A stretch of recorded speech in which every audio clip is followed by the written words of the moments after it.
ਮਨੁੱਖ ਆਪਣੇ ਮੰਤਰਾਂ ਦੇ ਰਾਹੀਂ ਬਾਰ ਪ੍ਰਗਟ ਹੁੰਦਾ ਹੈ। ਮੰਤਰ ਬੋਲ, ਮੰਤਰ ਵਾਕ, ਮੰਤਰ ਆਵਾਜ਼, ਉਸਦੇ ਸ਼ਬਦ, ਉਸਦੇ ਬੋਲ।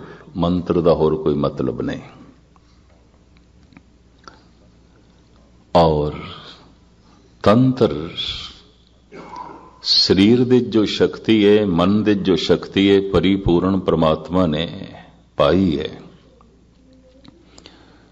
ਇਸ ਸ਼ਕਤੀ ਨੂੰ ਵਿਸ਼ੇਸ਼ ਤਰ੍ਹਾਂ ਦੀ ਤਾਂਤਰਿਕ ਵਿਦਿਆ ਨਾਲ ਸੰਗ੍ਰਹਿ ਕਰਨਾ, ਇਕੱਠਾ ਕਰਨਾ, ਤੇ ਅੰਦਰ ਕੋਈ ਸੰਕਲਪ ਹੈ, ਕਾਮਨਾ ਹੈ, ਔਰ ਉਸ ਸਾਰੀ ਸ਼ਕਤੀ ਨੂੰ ਸੰਕਲਪ ਦੇ ਵਿੱਚ ਉੰਡੇਲ ਦੇਣਾ,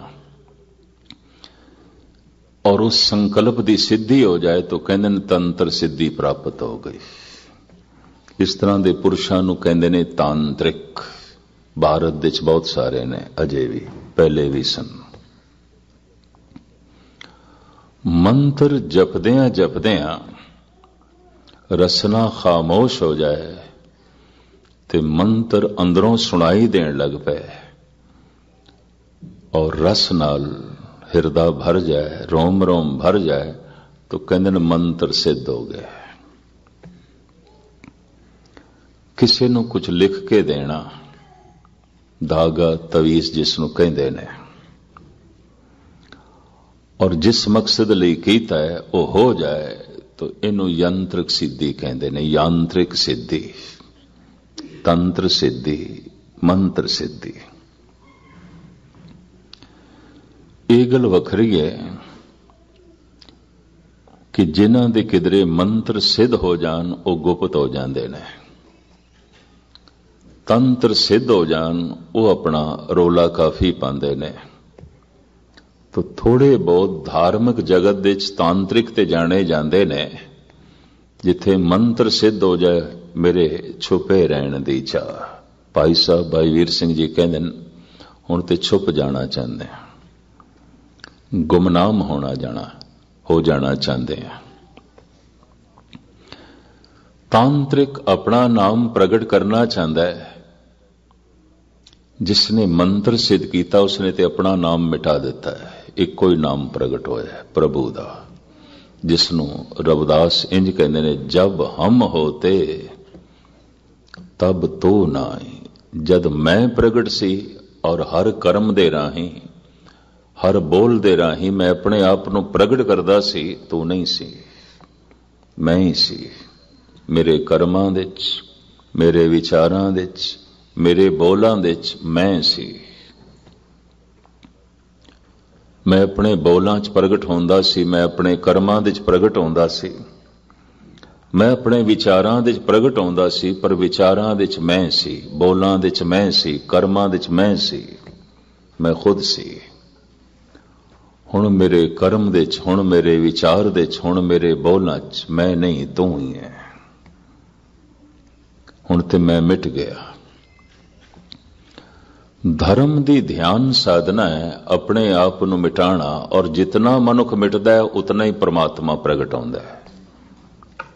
ਇੰਜ ਕਹਿ ਲੋ, ਕੋਈ 10% ਆਪਣੇ ਆਪ ਨੂੰ ਮਿਟਾਉਣ ਦੇ ਸਫਲ ਹੋਇਆ ਤਾਂ ਉਸ ਮਨੁੱਖ ਦੀ ਜ਼ਿੰਦਗੀ 10% ਪ੍ਰਮਾਤਮਾ ਪ੍ਰਗਟ ਹੋਇਆ ਹੈ।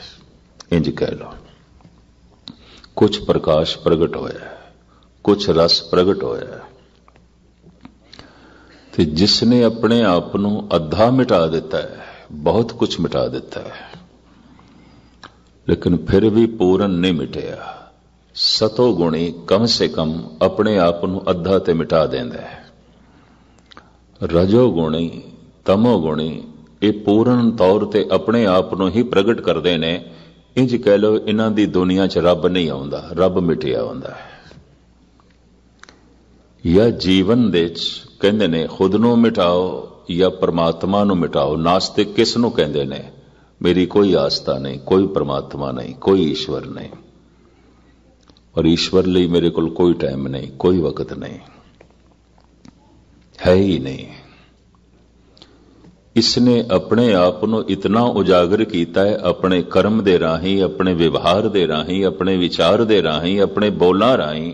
ਪਰਮਾਤਮਾ ਨਹੀਂ ਹੈ।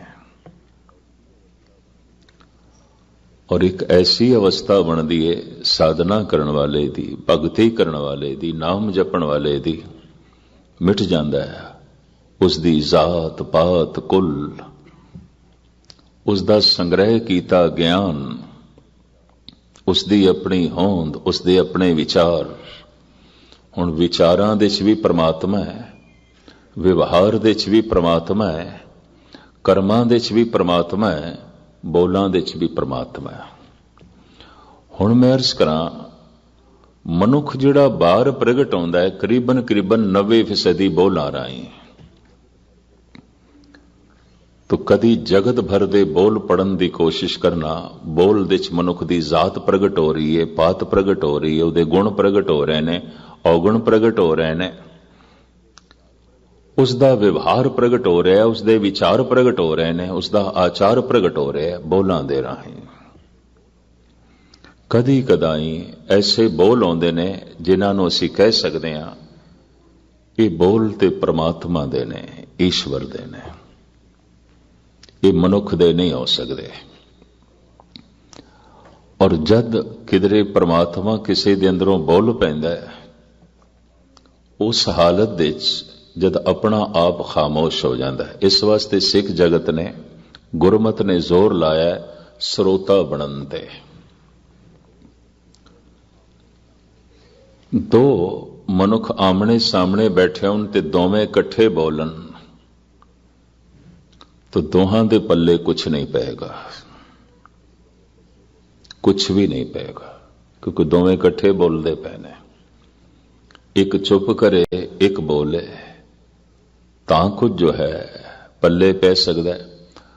तो ठाकर हमरा सद बोलंदा, परमात्मा सदा बोल रहे है, उसकी आवाज सदा ब्रह्मंड दे च गूंज रही है। यह नहीं कि सवेरे बोलता है तो शाम नूं नहीं, दोपहरी बोलता है तो रात नूं नहीं, हर वक्त वो बोल गूंज रहा है। सुनाई क्यों नहीं दे रहा? क्योंकि असी भी बोल रहे हैं, असी नहीं चुप करते।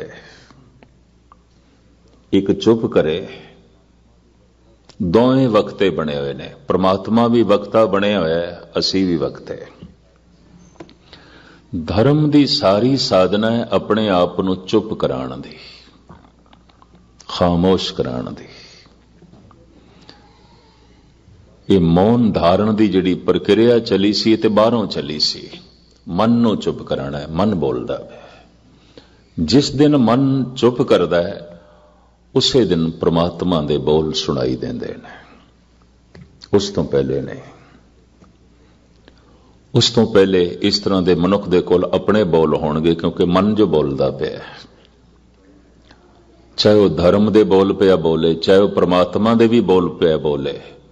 मैं फिर अर्ज करा, फिर भी वह परमात्मा दे बोल नहीं ने। मैं सीमा रखदा क्योंकि पता नहीं हाजमे हर एक दे अलग अलग ने, गल पचदी है कि नहीं।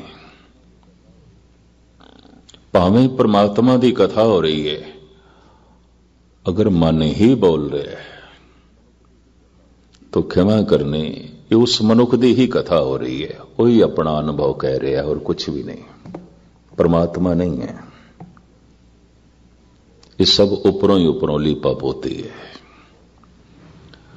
गुणी ज्ञानी बहु उपदेसी ए जग सगलो धंधा, गुरु अमरदास। जगत विच बड़ियां कथा कहानियां चल रही ने, एक धंधा है गुरु अमरदास, एक व्यवहार है, एक रोजमर्रा की उन्हां दी जिंदगी बन गई है। कहना है गुरु अमरदास जी महाराज दे ना बोलां नूं मैं कई दिन सोचदा रहा। गुणी ज्ञानी बहु उपदेसी, बड़ा उपदेश चल रहा है सारी दुनिया च। महाराज कह रहे ने धर्म नहीं है, चाहे उपदेश मस्जिद दे चल रहा है, मंदिर दे चल रहा है, गुरुद्वारियां च चल रहा है, धर्म नहीं है।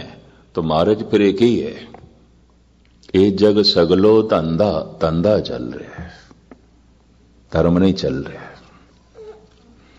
धर्म तो उदों होंदा है जद किसी दे अंदरों रब बोले, परमात्मा ही बोले, फिर धर्म पे बोलता है।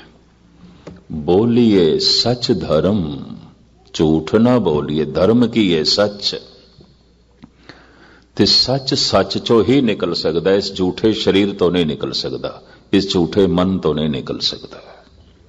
इतनी महर्ज करते हैं, उते आत्मा तो निकलेगा, वो सच स्वरूप है। इस वास्ते इस तरह के पुरुषों ने जिन्हां दे अंदरों ये बोल प्रगट होए, उन्होंने कह दिता ये बोल साडे नहीं ने।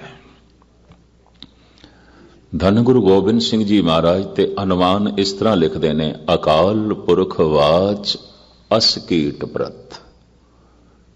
मैं कीड़े नो, कीट कहते ने कीड़े नो, मैं छोटे जिहा कीड़े नो परमात्मा ने एक साज की तरह इस्तेमाल किया है। ये बोल उसदे ने, अकाल पुरख वाच, ये प्रभु दे बचन ने। ये जो मेरे मैं कीट दे राही प्रगट हो रहे ने, ये कीड़े दे शब्द नहीं ने, ये कीड़े दे बोल नहीं ने। अकाल पुरख वाच अस कीट प्रत, जो निज प्रभ मोह सो कहा, सो कहो जग माए। जगत जो सुन रहे है ये प्रभु दे बोल ने। और गुरु नानक ते इत्थे तक कहंदे ने, हों आपों बोल न जानदा, हों कहा सब हुक्म आओ जियो। मैनू कहना ही नहीं आउंदा, मैनू बोलना ही नहीं आउंदा, मैं बोल ही नहीं सकता, मैनू कहना ही नहीं आउंदा। फिर इतनी बाणी तुसी आखी है, इतने बोल तुसी आखे ने, हजारां शब्द ने। महाराज कहते नहीं, ये तो खसम दे बोल ने, अपने है ने, अपना तो कदों दे चुप कर गए। जिस दिन मनुख चुप करता है, समझते ते ये 5000 साल पहले ही गल आ गई सी कि धर्म की साधना की अपने आप को चुप कराना। तो एकदम चुप कराना बड़ा औखा सी, तो मौन धारण की प्रक्रिया चली भी पहले बोलो ही ना, जबान ना बोले। शायद एक दिन फिर मन भी चुप कर जाए। पर मैं अर्ज करा, इस दी सफलता हो सकता है किधरे हजारां दे चों एक अद मनुख नूं लभी होवे, वो सफलता मिलती नहीं। इस वास्ते गुरु नानक सहमत भी नहीं होए, चुपे चुप ना हो गई जे लाए रहा लेवतार। लगातार एक लेवतार जे चुप कर जाइए, मौन धारण कर जाइए, तां भी मन चुप नहीं करता। मन चुप करे तो परमात्मा की आवाज सुनाई देवे। मन ने तो अपना रौला पाया होया बड़ा जोरदार। आप इतने सारे सज्जन बैठे हो ना, एक गल तो मैं अपने अनुभव के आधार ते दावे नाल कह सकदा, गुस्ताखी माफ, हर एक दा मन बोल रहा है। ते जे हुण हर एक दा मन बोल रहा है ते गुरु दी बाणी दा कीर्तन हो रहा होवे, गुरु दी बाणी दी कथा हो रही होवे, तो इंज कह लो गुरु बोल रहा है तो फिर मन भी बोल रहा है, तो श्रोता कौन बनेगा, कौन सुनेगा, किसने श्रोता बनना है? अगर वाकई कोई श्रोता बन जाए तो मैं हमेशा कहना होना, नानक भगतां सदा विगास, सुनिए दुख पाप का नाश।